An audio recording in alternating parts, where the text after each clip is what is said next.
Aisha, I never noticed she was a man. I never knew. I believe that our education, like such as in South Africa and the Iraq, everywhere like such as.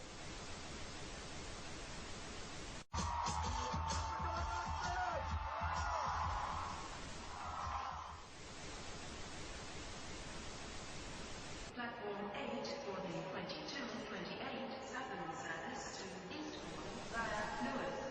Please join the first two. One option, placing a tracking microchip under a service member's skin. Special operations on.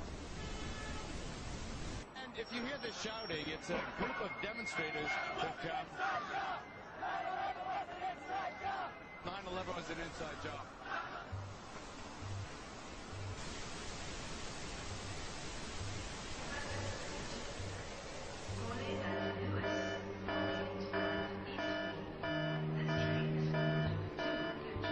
It's no longer a theory. What I'm about to say is fact. The secret organizations of the world power elite are no longer secret. They have planned and are now leading us into a one-world communist government. Well, there have been extraordinary scenes in Berlin tonight as thousands of people gathered to hear Barack Obama deliver key foreign policy speech on his current European tour.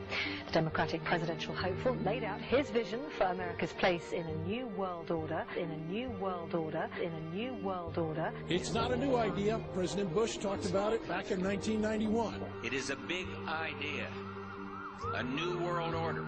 President Bush said, and it's a phrase that I often use myself, that we needed a new world order. There's a need for a new world order. I call upon all states to join ranks in order to found the new world order of the 21st century. We have before us the opportunity to forge for ourselves and for future generations a new world order. When we are successful, and we will be, we have a real chance at this new world order. And people talked then, in 1990, of a new world order.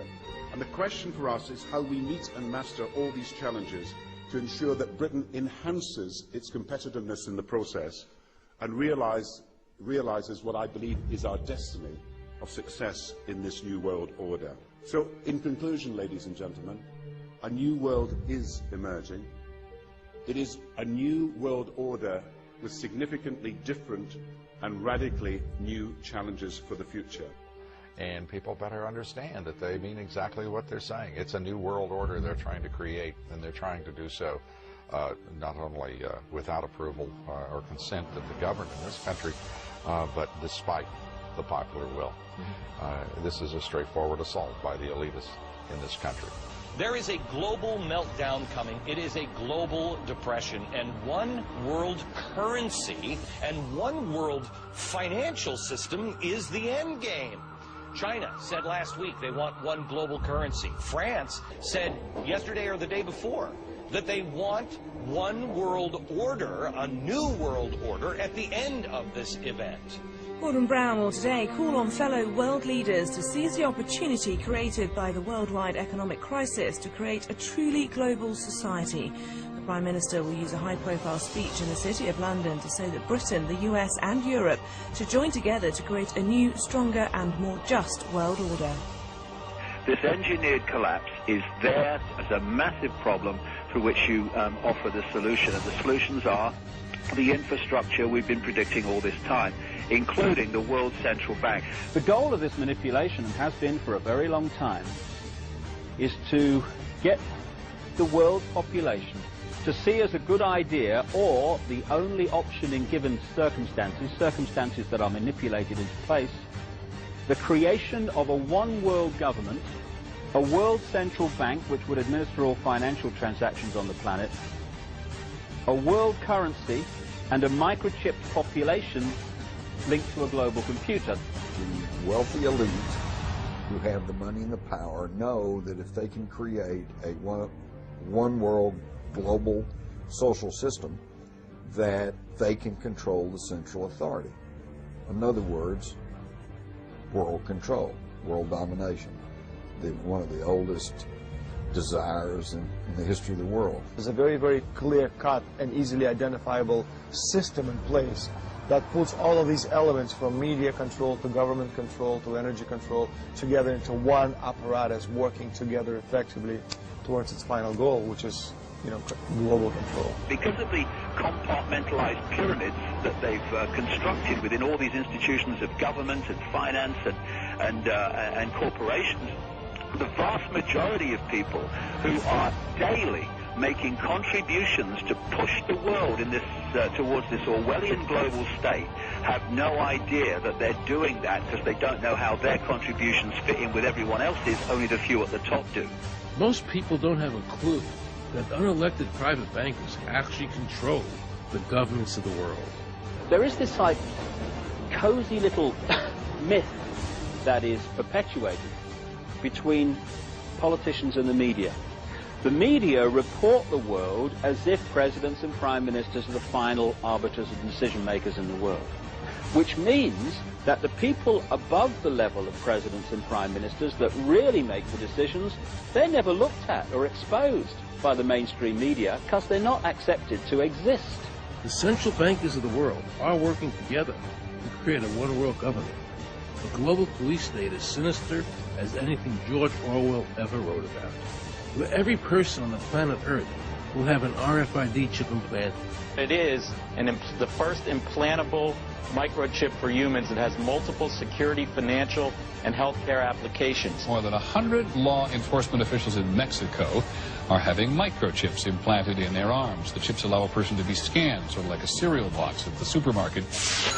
Just like the microchips implanted in the necks of dogs and cats, allowing lost pets to be identified, this glass capsule can do the same for humans. A chip in everybody would be the universal monetary system par excellence, because there'd be no escape from it, and you'd be totally under the control of those who issue the electronic impulses in that chip.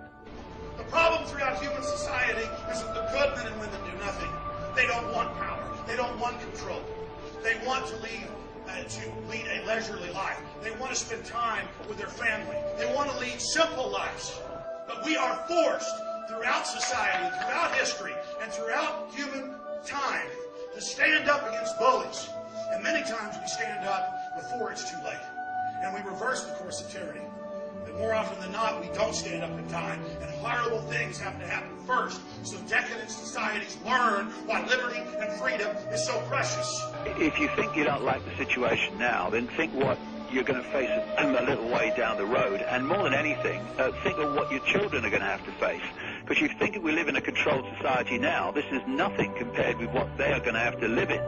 So in terms of parents who are listening to this information, I would say this. Go and look your children in the eyes and tell them that you can't be bothered, or you're too frightened to do anything about it. You're too frightened to get involved, in being another conduit for getting this information further and further expanded into the public mind, that you're too frightened to get together with others to stop cooperating with this system and to not be intimidated into coming into line, which is a bit like coming into line in a concentration camp and thinking it'll be okay. As long as you stay in line and you do as you're told, you'll be fine. And then you realize at the end of it, well, actually, it ain't fine. And if you'd have all rebelled earlier, then you wouldn't be in the situation you're facing now. The point of mathematics alone ought to let us see where the real power is here. There are billions of people, 6 billion, nearly getting on to 7 billion on this planet, who are being manipulated. There are, in full knowledge of what they're doing, a relative handful of those who are doing the manipulating to the end that we're talking about. They think they've beaten us. They think that they're going to have their way with us. And I'm here to tell them they're not going to have their way with us. We are going to defeat them. You guys aren't going to be able to get away with your New World Order, sir. Talk about, you know what New World Order is. You will never get a New World Order. Never. National sovereignty will prevail. The New World Order is going down, sir. You can laugh. Wake up, people. Wake up. Research the New World Order. This is important. Look it up. Investigate it. Your New World Order will fall.